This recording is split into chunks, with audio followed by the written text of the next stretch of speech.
हाय दोस्तों, आराध्या क्लासेस में आपका स्वागत है। आज हम देखेंगे विराम चिन्ह के बारे में।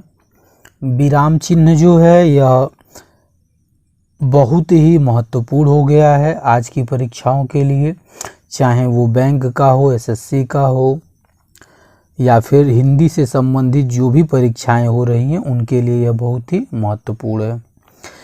विराम चिन्ह को इंग्लिश में पंक्चुएशन कहा जाता है। विराम चिन्ह को इंग्लिश में पंक्चुएशन कहा जाता है और इसका प्रयोग जो है विभिन्न स्थितियों में किया जाता है और ये स्थितियां वाक्यों को बोलने के अनुसार जो है पैदा होती हैं और जिस प्रकार से हम बोलते हैं, कहते हैं, उस प्रकार से जो स्थिति पैदा होती है उस प्रकार से हम विभिन्न चिन्हों का प्रयोग करते हैं और यही चिन्ह जो है हमारे विराम चिन्ह कहलाते हैं। ठीक है, यही चिन्ह जो है हमारे विराम चिन्ह कहलाते हैं। तो आगे बढ़ते हैं। इसमें सबसे पहले आपका है पूर्ण विराम। तो आप जानते हैं, आप जब से पढ़ रहे हैं तब से पूर्ण विराम का प्रयोग करते हुए आ रहे हैं और पूर्ण विराम का जो चिन्ह होता है इस तरह से, जब साधारणतया कोई वाक्य जो है पॉजिटिव रूप में, ठीक है, सकारात्मक रूप में पूर्ण होता है तो वहाँ जो है हम पूर्ण विराम का प्रयोग करते हैं। ठीक है, जैसे आगे हम देखते हैं, विस्मयादिबोधक तथा प्रश्नवाचक वाक्यों को छोड़कर ऐसे वाक्य जो आपके विस्मय पैदा करते हैं या प्रश्न पैदा करते हैं, उनको छोड़ने के बाद जो आपके वाक्य मिलते हैं उसमें हम जो है पूर्ण विराम का प्रयोग करते हैं। जैसे राम एक अच्छा लड़का है, यहाँ आपका पूर्ण विराम है, उसे जाने दो, यहाँ आपका पूर्ण विराम है। इस तरह से वह खाना खा रहा है के बाद आपका पूर्ण विराम हो जाएगा। राम घर जा रहा है, इसके बाद हो जाएगा। ठीक है, चाहे नकारात्मक भी हो, वह खेल नहीं रहा है, तब भी जो है आपका पूर्ण विराम का प्रयोग होगा। ठीक है, अगला पॉइंट क्या है इसमें, अप्रत्यक्ष प्रश्नों के अंत में। अप्रत्यक्ष प्रश्नों के अंत में, अब यहाँ से आप थोड़ा सा ध्यान देंगे कि यहाँ जो है देखिए क्या शब्द दिया है, तो कुछ लोग कहते हैं जहाँ क्या या प्रश्नवाचक शब्द निकल जाए वहाँ हम पूर्ण विराम का प्रयोग करते हैं, परंतु यहाँ देखिए क्या शब्द दिया है लेकिन यहाँ हमारा पूर्ण विराम ही प्रयोग हुआ है। तुम्हें क्या बताऊं कि मैं क्या चाहता हूँ। ठीक है, तो यहाँ आपका वही प्रश्न, वही जो है पूर्ण विराम ही प्रयुक्त हुआ है। किस कंडीशन में, अप्रत्यक्ष प्रश्नों के रूप में, जब आपके प्रश्न जो है प्रत्यक्ष न रहेंगे और उसमें जवाब दिया गया होगा तो इस कंडीशन में आप जो है पूर्ण विराम का प्रयोग करेंगे। ठीक है, अन्य स्थितियां क्या है, छंद के अंत में। जैसा कि आप जानते हैं कि छंद के अंत में हम प्रयोग करते हैं, पहले एक बार करते हैं फिर दो बार करते हैं। जैसे आपका दिया है, रघुकुल रीत सदा चली आई, प्राण जाए पर वचन जाए, इस स्थिति में आपका प्रयोग होता है। इसी प्रकार से जब हम हनुमान चालीसा का पढ़ते हैं, ठीक है, श्री गुरुचरण सरोज रज निज मनु मुकुर सुधार, बरनौ रघुबर बिमल जस जोदायक फलचार, तो उसमें जो है पहले सिंगल फिर डबल जो है पूर्ण विराम का प्रयोग किया गया होता है। ठीक है, आगे बढ़ते हैं और अब देखते हैं कि कभी कभी किसी व्यक्ति या वस्तु का सजीव वर्णन करते समय, यह बहुत ही महत्वपूर्ण है, आपको ध्यान देना पड़ेगा। जब हम किसी व्यक्ति का या वस्तु का एक सजीव वर्णन करते हैं तो इस स्थिति में जो है आपका पूर्ण विराम का प्रयोग किया जाता है। जैसे प्रशस्त ललाट, प्रशस्त चमकीला ललाट, तेज से भरा ललाट। ठीक है, पानीदार बड़ी बड़ी आंखें, ये जो बड़ी बड़ी आंखें वो पानीदार हैं बिल्कुल। तो इस स्थिति में जब हम सजीव वर्णन करते हैं उस स्थिति में आपका जो है पूर्ण विराम का प्रयोग होता है। ठीक है, अब कुछ ऐसी भी स्थितियां होती हैं जहां हम पूर्ण विराम का प्रयोग नहीं करते हैं। ठीक है, तो ये वाक्य जब एक दूसरे से जुड़े होते हैं, जब एक वाक्य का संबंध दूसरे वाक्य से होता है, जब एक वाक्य का संबंध दूसरे वाक्य से होता है तो इस स्थिति में हम पूर्ण विराम पहले वाक्य के लिए प्रयोग नहीं करते हैं। जैसे मैं मनुष्य में मानवता देखना चाहता हूँ, मैं मनुष्य में मानवता देखना चाहता हूँ, उसे देवता बनाने की इच्छा नहीं है। ठीक है, तो जब ये जो है एक दूसरे से संबंधित होते हैं तो पहले वाले में हम किसी प्रकार से पूर्ण विराम का प्रयोग नहीं करते हैं, यह विराम का प्रयोग दूसरे में ही होता है। ठीक है, आगे बढ़ते हैं, आते हैं अर्ध विराम पे। तो पूर्ण विराम का तात्पर्य क्या है? पूर्ण विराम का तात्पर्य यह है कि जहां आप पूरी तरह से रुक जाएं। ठीक है, और यहाँ आपका क्या है? यहाँ आपका अर्ध विराम है। अब अर्ध विराम की स्थिति क्या होगी? जहां पर आपको जो है कुछ कम रुकना पड़े, पूर्ण विराम की अपेक्षा कुछ कम रुकना पड़े, अल्प विराम से कुछ अधिक रुकने।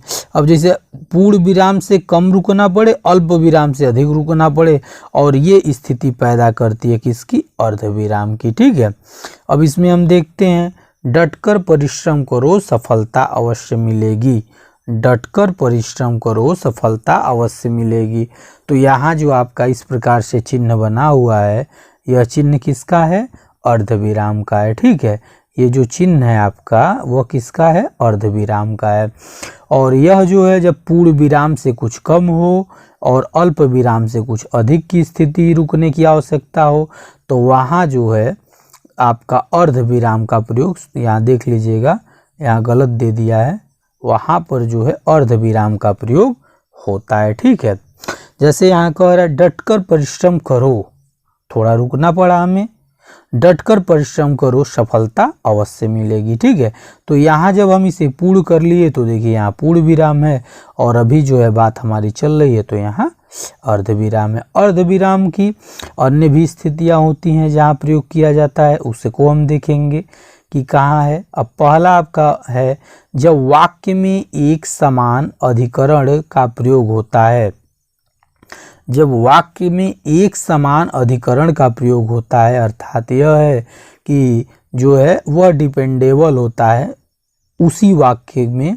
ठीक है, जैसे महात्मा गांधी जी के बारे में इसमें कहा गया था, उन्होंने असहयोग आंदोलन चलाया, सत्य और अहिंसा से अस्त्रों का प्रयोग किया, देश के समक्ष पूर्ण स्वराज्य रखा।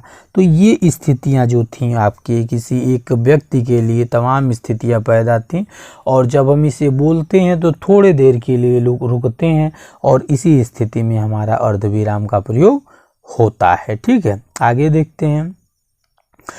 अर्धविराम के लिए मिश्रित तथा संयुक्त वाक्यों में विरोध या वैपरीत्य का भाव प्रकट हो। जब आपका मिश्रित वाक्य हो या संयुक्त वाक्य हो, ठीक है, मिश्रित वाक्य हो या संयुक्त वाक्य हो, इसमें जो है आपका विरोध हो या विपरीत के भाव प्रकट किए जाएं, तो आप जो है अर्धविराम का प्रयोग करते हैं। जैसे यहाँ वह कष्ट सहता रहा, वह कष्ट सहता रहा, लोग आनंद लेते रहे, तो यहाँ क्या है?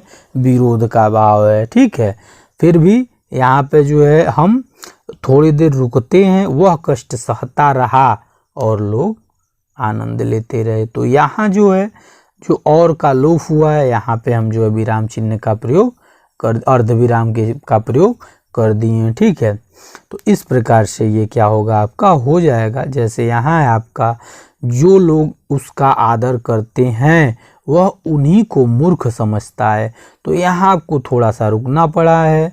ठीक है, जो लोग उसका आदर करते हैं वह उन्हीं की मूर्खता समझता है, तो यहाँ पे आपका प्रयोग हो जाएगा। ठीक है, आगे आपका है क्या? करणवाचक क्रिया विशेषण में, यह महत्वपूर्ण है आपका। करणवाचक क्रिया विशेषण में, यानी जो है जब करणवाचक क्रिया विशेषण उपवाक्य की मुख्य उपवाक्य से निकट संबंध नहीं दिखाई देता है, ठीक है, तो वहाँ हम अर्धविराम का प्रयोग करते हैं। ठीक, अच्छा, तो यहाँ क्या है भाई? वायु के दबाव में साबुन का बुलबुला नहीं दबता, वायु के दबाव में से साबुन का एक बुलबुला भी नहीं दबता। यहाँ थोड़ा सा आप रुक रहे हैं क्योंकि हवा का बाहरी दबाव बुलबुले के भीतरी दबाव से कट जाता है। ठीक है, तो हम यहाँ थोड़ी देर रुके थे, जिसके कारण जो है हमें क्या करना पड़ा है? यहाँ पे अर्धविराम का प्रयोग। तो अब हम आगे बढ़ते हैं। अब हमारा अगला पॉइंट जो है अल्प विराम का। अल्प विराम का जो है, यानी जो हम कामा लगाते हैं, जो हम कामा लगाते हैं वही जो है आपका अल्प विराम हो जाएगा। तो अल्प विराम का आप जान ही रहे हैं कि अल्प विराम की स्थिति कब होगी? जहां हमें क्षण भर रुकना हो, बहुत ही कम समय के लिए रुकना हो, बहुत ही कम समय के लिए रुकना हो, वहाँ हम अल्प विराम का प्रयोग करते हैं। ठीक है, जैसे देखते हैं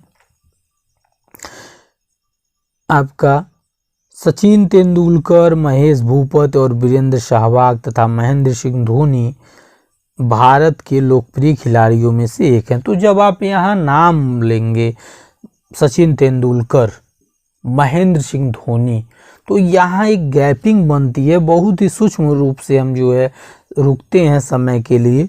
तो इस स्थिति में हमारा क्या होता है, अल्प विराम का क्या होता है, प्रयोग होता है। ठीक है, इस प्रकार से आपने देखा होगा जब हम किसी प्रकार से जो है प्रयोग करते हैं वाक्यों को, जैसे मान लीजिए राम, ठीक है, श्याम, ठीक है, तो राम और श्याम प्रयोग किए तथा मोहन बाजार जा रहे हैं। तो ये जो नाम वगैरह आते हैं इसमें हम अल्प विराम यानी कॉमा का यूज करते हुए चले जाते हैं। ठीक है, दूसरी स्थिति क्या है, दूसरी स्थिति है उपवाक्यों को अलग करने के लिए। ठीक है, उपवाक्यों को अलग करने की स्थिति में भी जो है हम इसका प्रयोग करते हैं। ठीक है, जैसे उपवाक्य क्या होते हैं, दूसरा वाक्य जो होता है वह पहले वाक्य पे ही डिपेंड होता है, तो यही जो है उपवाक्य कहलाता है। जैसे यहाँ देखें आप, जो परिश्रमी होते हैं वही सफल होते हैं, यानी आपको सफल होने के लिए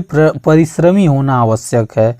ठीक है, आप सफल तभी होंगे जब आप परिश्रमी होंगे, तो यहाँ एक उपवाक्य है, तो इस स्थिति में जो है हम कामा का प्रयोग कर देते हैं। ठीक है, दूसरा देखिए, तो दूसरा आपका क्या है, भविष्य में जो भी होगा देखा जाएगा। ठीक है, यानी जो भविष्य में होगा उसी को देखा जाएगा, आज की हमें चिंता नहीं करनी है। तो यानी जो भविष्य है उसको देखने के लिए यह क्या है, तत्पर है, और यह जो है उपवाक्य के रूप में जो है प्रयोग किया गया है। आगे देखते हैं, अगला पॉइंट कह रहा है कि तब तो यह वह आदि के स्थान पर, यानी जब ऐसे प्रश्न आए, ऐसे शब्द आए, तब तो यह वह आदि के स्थान पर हम जो है कामा का प्रयोग कर देते हैं। ठीक है, जैसे जब मेरा भाई आया तब मैं खाना खा रहा था। ठीक है, तो बल्कि यहाँ एक सूक्ष्म रूप से हम रुक भी रहे हैं, जब मेरा भाई आया तब मैं खाना खा रहा था, जब मेरा भाई आया थोड़ा सा रुकेंगे तब मैं खाना खा रहा था, इस स्थिति में हम प्रयोग किए हैं। ठीक है, आगे क्या है, संबोधन को शेष वाक्य से अलग करने के लिए, जब हम संबोधन चिन्ह को शेष वाक्य से अलग करना चाह रहे हैं तो इस स्थिति में क्या होता है, हम कामा का प्रयोग करते हैं। मतलब क्या है, तो मतलब इसका क्या है, मोहन अब तुम जा सकते हो। ठीक है, यानी यहाँ संबोधित किया कि मोहन अब तुम जा सकते हो। ठीक, तो इस स्थिति में क्या है कि हम कामा का प्रयोग कर सकते हैं।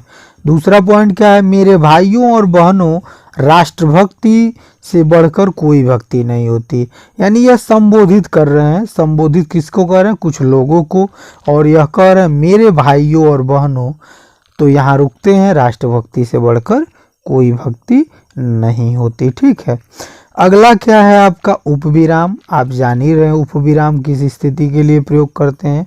उपविराम का यह चिन्ह होता है, दो डॉट बिंदुओं से प्रयोग किया जाता है उपविराम को। तो इसका उपविराम का प्रयोग जो होता है, जैसे मान लीजिए कि आपको कोई नाम दिया गया, जैसे देखिए यहाँ दिया गया कामायनी, कामायनी एक अध्ययन। ठीक है, जिसके बारे में कामायनी जो आपका शब्द है, इसके बारे में किस पर यह डिपेंड है उसके बारे में आगे बताया गया होता है, तो इनके बीच में एक संबोधन का चिन्ह लगा दिया जाता है, जैसे यहाँ गदर एक प्रेम कथा। ठीक है, तो इस स्थिति में हम उपविराम का प्रयोग करते हैं, और उपविराम का यह क्या होता है, आपका चिन्ह होता है। ठीक है, आगे बढ़ते हैं, प्रश्नवाचक चिन्ह। तो प्रश्नवाचक चिन्ह में आपको बताना नहीं है, जहाँ प्रश्न उठता है वहाँ पे हम प्रश्नवाचक चिन्ह लगाते हैं। ठीक है, जहाँ पे कहाँ, कौन, कैसे, क्यों, कब, ऐसे चिन्ह, ऐसे शब्द आते हैं। ठीक है, तो वहाँ हम प्रश्नवाचक चिन्ह का प्रयोग कर देते हैं। ठीक, आगे बढ़ते हैं, अगला पॉइंट है आपका प्रश्नवाचक चिन्ह के लिए ये है, कोई बात नहीं है। तो अगले पॉइंट के लिए हम चलते हैं। अगला पॉइंट हमारा है योजक चिन्ह। ठीक है, तो योजक चिन्ह क्या होता है? योजक चिन्ह का जो संकेत होता है वह कुछ इस प्रकार से होता है। ठीक है, योजक चिन्ह का जो संकेत होता है वह कुछ इस प्रकार से होता है, और योजक चिन्ह को जो है हम विभिन्न स्थितियों में प्रयोग करते हैं। वह स्थितियां क्या है? पहले देखिए, बहुत ही आसान है, इसे आप जान भी रहे हैं। जब दो विपरीत शब्द हों, जैसे आगा पीछा, ऊंच नीच, लाभ हानि, जीवर मर्डर। ठीक है, इसी प्रकार की स्थिति में क्या करते हैं? हम योजक चिन्ह का प्रयोग करते हैं। ठीक, आगे यहाँ कुछ और कह रहा है जब दो शब्दों को हम जोड़ें, धर्म धर्म, माता पिता, पाप पुण्य। ठीक है, तो इस स्थिति में हम योजक का चिन्ह का प्रयोग करते हैं। और भी तमाम स्थितियां ऐसी होती हैं, जैसे एक सार्थक शब्द होता है और उसी के साथ निरर्थक शब्द होता है। ठीक है, तो उस स्थितियों में भी जो है हम योजक चिन्ह का प्रयोग करते हैं। जैसे क्या आएगा आपका? जैसे आएगा गाना वाना। ठीक है, क्या आ जाएगा भाई? गाना वाना। तो यहाँ गाना तो ठीक है, लेकिन वाना क्या है नहीं पता है, तो इस स्थिति में जो है योजक चिन्ह हो जाएगा। ठीक है, और क्या हो जाएगा?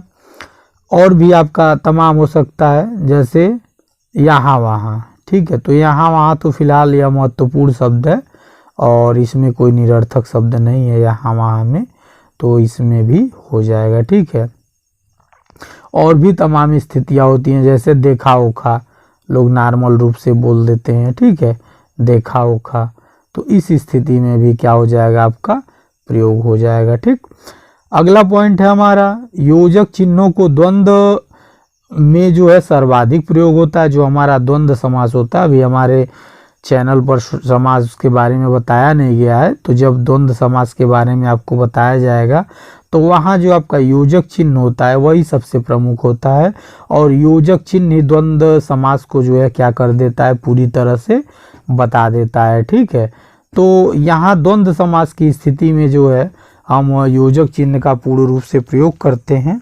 ठीक है, अच्छा आगे बढ़ते हैं। अगला क्या है आपका? उद्धरण चिन्ह। उद्धरण चिन्ह यानी क्या हो जाएगा आपका? जो है उद्धरण चिन्ह दो प्रकार का होता है, इकहरा और दोहरा। ठीक है, तो इसको हम इंग्लिश में सिंगल इनवर्टेड कामा या डबल इनवर्टेड कामा बोलते हैं। ठीक है, तो यहाँ वही चीज़ है, इकहरा और दोहरा। इकहरा आपका इस प्रकार से लग जाता था और दोहरा आपका जो है इस प्रकार से लग जाता था। ठीक है, तो ये दो चिन्ह होते हैं जिनका हम प्रयोग करते हैं। आइए देखते हैं किस स्थिति में। तो हमारा स्थिति पहली है, जहाँ किसी पुस्तक का कोई वाक्य अवतरण ज्यों का त्यों उद्धत किया जाए, यानी किसी पुस्तक का कोई वाक्य जिस तरह से लाके लिख दिया जाए, तो वहाँ हम जो है दोहरे चिन्ह का जो है प्रयोग करते हैं। ठीक है, जहाँ किसी पुस्तक से कोई वाक्य अवतरण ज्यों का त्यों उद्धत किया जाए, यानी बहुत ही महत्वपूर्ण है और उसे ज्यों का त्यों ला के रख दिया जाए, तो इस स्थिति में क्या होता है? डबल इनवर्टेड कामा का प्रयोग करते हैं, यानी दोहरे उद्धरण का प्रयोग करते हैं। जैसे स्वतंत्रता हमारा जन्म सिद्ध अधिकार है, तो इस स्थिति में क्या है कि दोहरे चिन्ह का प्रयोग होता है। ठीक है, लेकिन जब जो है कोई विशेष शब्द पद या किसी के द्वारा विशेष शब्द पद दिया गया हो, तो इस स्थिति में हम इकहरे उद्धरण का चिन्ह प्रयोग करते हैं। जैसे यहाँ स्पेशल निराला जी के लिए है, निराला छायावाद के क्रांतिदर्शी कवि थे। ठीक है, तो इस स्थिति में आपका इकहरे चिन्ह का प्रयोग हो जाएगा। ठीक है, अगला पॉइंट इसी इकहरे चिन्ह के लिए है। इकहरे चिन्ह की स्थिति में कोई जब महत्वपूर्ण कथन कहा गया हो, ठीक है, कोई महत्वपूर्ण कथन कहा गया हो, तो इस कथन की स्थिति में हम इसे जो है दोहरे चिन्ह में क्या कर देते हैं? कैद कर देते हैं। किसको? महत्वपूर्ण कथन को, और यह कथन चाहे किसी के भी द्वारा कहा गया हो। ठीक है, आगे देखिए आपका क्या है? आगे है रेखिका या निर्देशक चिन्ह। रेखिका या निर्देशक चिन्ह। ठीक है, तो रेखिका और निर्देशक चिन्ह जब हम किसी बात को करने के बाद उनसे संबंधित कुछ महत्वपूर्ण बातों को छोटे रूप में दर्शा देते हैं तो उस स्थिति में रेखिका या निर्देशक चिन्ह का प्रयोग किया जाता है। जैसे देखिए आपका यहाँ क्या है, यहाँ कह रहा है कि इसका प्रयोग कब करेंगे, शब्द के दो भेद है, कौन, सार्थक और निरर्थक। ठीक है, तो यहाँ जो है इस चिन्ह का प्रयोग जो है जब हम किसी को सांकेतिक करें या बताएं उस स्थिति में प्रयोग होता है। ठीक, अगला पॉइंट है आपका विवरण चिन्ह। तो विवरण चिन्ह आप जान ही रहे हैं, जब जो है किसी एक जो है पॉइंट को लिखा जाए और लिखने के बाद उसके पूरे डिटेल को जो है बताया जाए, उसके पूरे बारे में बताया जाए, तो यह स्थिति विवरण चिन्ह को दर्शाएगी। कैसे दर्शाएगी, जैसे मान लीजिए यहाँ कह रहा है कि गद्य खंड का भावार्थ निम्नलिखित है। तो आप ध्यान दीजिए, आप जो है हाई स्कूल के एग्जाम में और इंटर के एग्जाम में इसको लिख चुके हैं और इस विवरण के चिन्ह को आप अच्छी तरह से जानते भी हैं। ठीक है, तो जब आप गद्य खंड का भावार्थ लिखेंगे तो क्या आएगा, पूरा गद्य खंड का जो है इतिहास आपको लिखना होगा जो उस गद्य में दिया है। ठीक है, जो गद्य में दिया है वही आपको लिख देना होता है और यही आपका विवरण चिन्ह हो जाएगा। अगला आपका त्रुटि पूरक चिन्ह है। त्रुटि पूरक चिन्ह आप जान ही रहे हैं, इसे हंसपद भी कहा जाता है। ये जब आप किसी भी चीज को लिखते हैं, देखिए यहाँ दिया, इसे हंसपद भी कहा जाता है। ठीक है, इसे हम हंसपद भी कहते हैं। तो कुछ आप लिख रहे हैं और लिखने में कुछ जल्दी जल्दी में छूट गया और आपका काम भी पूरा हो गया, तो छूटी हुई चीज़ों को लिखने के लिए हम हंस पद का प्रयोग करते हैं। जैसे यहाँ एक लाइन लिखा गया कि प्रेमचंद का ग्राम्य जीवन की संजीव झांकी प्रस्तुत करता है। तो क्या प्रस्तुत करता है, हम भूल गए किसको लिखना, गोदान को, तो हम हंस पद का चिन्ह लगा दिए और लिख दिए गोदान। तो प्रेमचंद का गोदान साम्य जीवन की संजीव झांकी प्रस्तुत करता है। ठीक है, तो जब हम किसी लाइन को लिखते हैं, जब हम किसी स्टेप को लिखते हैं और उस पूरे लाइन को लिखने पर कुछ महत्वपूर्ण चीज़ें छूट जाती है तो हम हंस पद ऐसे लगा करके लिख देते हैं। ठीक है, जैसे इसी में अगर आपका लिखने नहीं रहता तो हम क्या करते, इस तरह से हंस पद लगाते और यहाँ लिख देते लिखने। ठीक है, तो इस प्रकार की स्थिति के लिए प्रयोग होता है। ठीक, अगला है आपका संक्षेप सूचक चिन्ह। तो आप इसे बिल्कुल इससे जो है संबंधित है। संक्षेप जैसे हम लिख देते हैं कोई भी, जैसे एमए आप लिखते हैं तो एमए लिखते हैं तो क्या है, एमए में ये यम और ये ए, यानी एम कोई बड़ा रूप है और जो है ए कोई बड़ा रूप है, उसको छोटे में लिख दिया गया है। तो आप क्या इसे पढ़ते हैं, मास्टर ऑफ आर्ट। ठीक है, उसके बाद आप लिख देते हैं, जैसे मान लीजिए लिख देते हैं कंप्यूटर के लिए सीयू लिख देते हैं, तो आप इसे क्या पढ़ते हैं, कंट्रोल यूनिट पढ़ते हैं।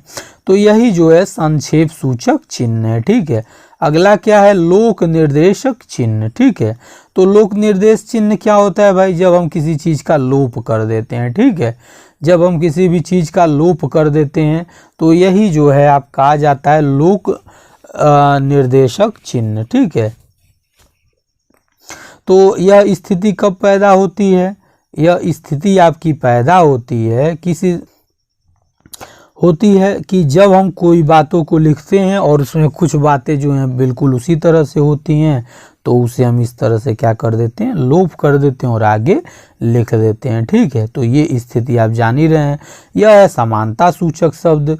जब दो बराबर बातें दी गई हों, अगर वो समान हो तो हम समानता यानी बराबर का चिन्ह क्या कर देते हैं, प्रयोग कर देते हैं और यही समानता सूचक चिन्ह आपका हो जाता है। ठीक है, आगे क्या है आपका, आगे कोष्टक है और कोष्टक का प्रयोग हम कैसे करते हैं, जब कोई बात कही गई हो और उसमें कुछ मुख्य बातों को बताना हो तो इस स्थिति में जो है कोष्टक का प्रयोग करते हैं। जैसे यहाँ आचार्य शुक्ल, ठीक है, तो बच्चों को नॉलेज हो जाए कि आचार्य रामचंद्र शुक्ल को ही आचार्य शुक्ल कहा जाता है, तो इस स्थिति में जो है हम प्रयोग कर सकते हैं। ठीक है, जैसे कि मान लीजिए जब हम लिख दें कि चाचा नेहरू, तो जब हम चाचा नेहरू लिखेंगे तो चाचा नेहरू के हिसाब से जो है हम वहाँ कोष्टक में लिख सकते हैं पंडित जवाहरलाल नेहरू। ठीक है, तो इस स्थितियों में हम कोष्टक का प्रयोग करते हैं। ठीक है, अब यहाँ है विस्मय सूचक शब्द,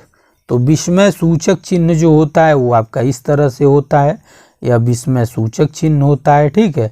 तो विस्मय सूचक चिन्ह के लिए कब यह लगता है, जब हम कुछ शब्द बोलते हैं, ठीक है, जैसे आहा, ठीक है, तो या कोई ऐसा शब्द बोलते हैं जिससे हम जल्दीबाजी में अपने एक्सप्रेशन को, अपनी फीलिंग को जब जाहिर करते हैं, ठीक है, और यह फीलिंग जब अचानक आती है तो इस स्थिति में हम विस्मय सूचक शब्द का प्रयोग करते हैं। जैसे यहाँ आपका है आहा, कितना सुहावना मौसम है, ठीक है, तो इस स्थिति में हम प्रयोग करते हैं। दूसरी कंडीशन क्या होती है, दूसरी कंडीशन होती है जब हम किसी को जो है कुछ करने के लिए कहते हैं, जैसे यहाँ दिया है आपका राम अब तुम पढ़ो, यानी राम ने कोई काम किया अब तुम पढ़ो। जब हम किसी को क्या करते हैं कि उसे जो है आशीर्वाद देते हैं, अन्य बातों को कहते हैं, तो इस स्थिति में भी जो है हम विस्मय सूचक शब्द का प्रयोग कर लेते हैं, ठीक। तो इस प्रकार से दोस्तों आज जो है यह विराम चिन्ह के लिए आपका महत्वपूर्ण वीडियो था, और तमाम प्रतियोगी परीक्षाओं में इससे प्रश्न उठ रहे हैं, ठीक है। हमें एक वाक्य दे देता है और वाक्य देने के बाद जो है उसमें कहता है कि यहाँ कहाँ गलत है या कौन सा विराम चिन्ह प्रयोग होगा, तो इस स्थिति के लिए यह विराम चिन्ह वाला बताया गया है, ठीक है। आगे आप अच्छे से करें और पूरी तरह से समझें। Okay, thank you.